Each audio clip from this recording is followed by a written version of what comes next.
દેવભૂમિ દ્વારકાની કે જ્યાં સનાતનના વિરોધીઓને આસ્થાથી જવાબ આપવામાં આવ્યો છે। હર્ષદમાં સામાજિક તત્વોની કરતૂત પર અફસોસ કરવાના બદલે હિન્દુ સમાજે પાર્થેશ્વર શિવલિંગ બનાવી મહાશિવરાત્રીની ઉજવણી કરી છે। ભીડભંજન ભવાનીશ્વર મંદિરમાં પોલીસના સાથ અને સહકારથી પાર્થેશ્વર શિવલિંગની સ્થાપના કરવામાં આવી અને પૂરા વિધિ વિધાનથી એમની પૂજા કરવામાં આવી। આજના દિવસે ભક્તો નિરાશ ન થાય તે માટે હિન્દુ સમાજે મહાશિવરાત્રી મહોત્સવનું આયોજન કર્યું। મહત્વનું છે કે કેટલાય અસામાજિક તત્વોએ ભીડભંજન ભવાનીશ્વર મહાદેવ મંદિરના તાળા તોડી શિવલિંગને ઉખાડી ફેંકી દીધું હતું। જોકે પોલીસે વિવિધ ટીમો બનાવી આ ઘટના અંગે તપાસ શરૂ કરી છે।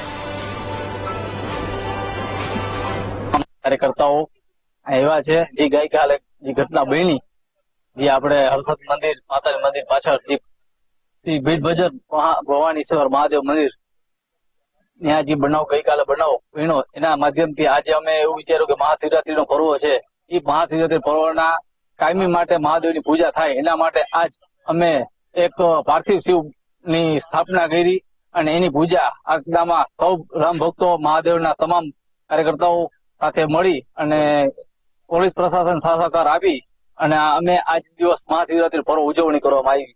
દેવભૂમિ દ્વારકા જિલ્લાના પવિત્ર યાત્રાધામ હર્ષદ ખાતે જે ભવાનીશ્વર મહાદેવનું મંદિર આવેલો છે, ત્યાં ગઈકાલે કોઈ આવારા તત્વો દ્વારા શિવજીની પવિત્ર શિવલિંગને ઉપાડી અને ક્યાંક ગુમ કરી દેવાનો જયારે કિસ્સો પ્રકાશમાં આવ્યો, એના પછી સખ્ત પોલીસ બંદોબસ્ત પણ ગોઠવી દેવામાં આવ્યો છે અને અનેક હિન્દુ સંગઠનો પણ અહીં ઉપસ્થિત છે। આજે મહાશિવરાત્રીનો પર્વ છે ત્યારે હજારો શિવ ભક્તોની લાગણી દુભાણી છે, પણ આજે દેવભૂમિ દ્વારકા પોલીસ અને હિન્દુ સંગઠનો સાથે મળી અને એ હજારો શિવ ભક્તોની લાગણી દુભાય નહીં માટે આજે અહીં એ જ શિવ મંદિરની અંદર એક પાર્થિવ શિવલિંગની પૂજા કરી અને સ્થાપના કરવામાં આવી છે, જેથી મહાશિવરાત્રીની જે પૂજા છે એ રાબેતા મુજબ ચાલી રહે। મંદિરના પૂજારી આપણી સાથે છે, આપણે એમની સાથે જ વાત કરશું। જી પૂજારીજી, આજે અહીં શું વિધિ કરવામાં આવી છે?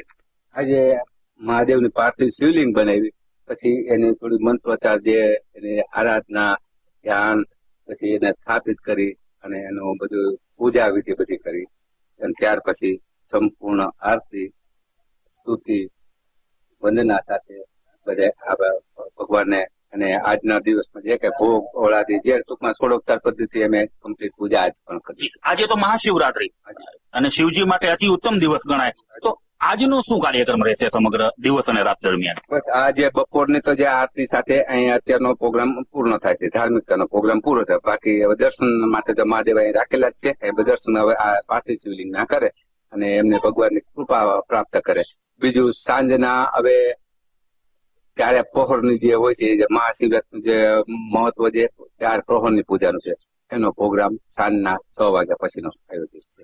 જી, તો આપણે પૂજારીજી પાસેથી જાણ્યું કે અહીં પાર્થિવ શિવલિંગની સ્થાપના થઈ ચૂકી છે, હજારો શિવ ભક્તો અહીં આવી અને રાબેતા મુજબ શિવજીની પૂજા કરી શકશે, શિવજીના આશીર્વાદ પ્રાપ્ત કરી શકશે। ત્યારે બીજી બાજુ દેવભૂમિ દ્વારકા જિલ્લા પોલીસ તમામ તૈયારીઓ કરી ચૂકી છે કે જે કોઈ સમાજના ગુનેગારો છે, જે શાંતિ દોડવાનો પ્રયત્ન કરી રહ્યા છે, એમને પકડવાનો અને સખ્તમાં સખ્ત કાનૂની કાર્યવાહી કરવાનો।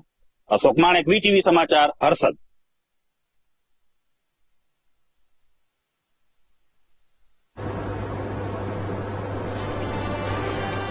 તો ભીડભંજન ભવાનીશ્વર મંદિરે મહાશિવરાત્રીની ઉજવણી કરવામાં આવી, પરંતુ સવાલ કે લોકોની આસ્થાની સાથે ચેડા કરનાર વ્યક્તિ કોણ? એ ટોળકીની હિંમત કઈ રીતે થઈ ધાર્મિક આસ્થા દુભાવવાની? આરોપીઓ ફરી આવું કૃત્ય કરવાની હિંમત ન કરે તો કાર્યવાહી થશે। ગઈકાલે અસામાજિક તત્વોએ મંદિરમાં તોડફોડ કરી હતી, જોકે આજે ભક્તોની આસ્થા સચવાઈ, પાર્થેશ્વર મહાદેવ અને સનાતન વિરોધીઓને જવાબ પણ આપવામાં આવ્યો। બે અલગ અલગ દ્રશ્યો આપ ટીવી સ્ક્રીન પર જોઈ રહ્યા છો। ભક્તોની આસ્થા દુભાઈ કારણ કે શિવલિંગ દરિયા કિનારા સુધી, અને બીજી તરફ શિવલિંગ ચોરી કરનારા ક્યારે પકડાશે એ સવાલ છે, કારણ કે આજે ભક્તો ત્યાં ઉપસ્થિત અને તેમના દ્વારા પાર્થેશ્વર શિવલિંગની પૂજા કરવામાં આવી।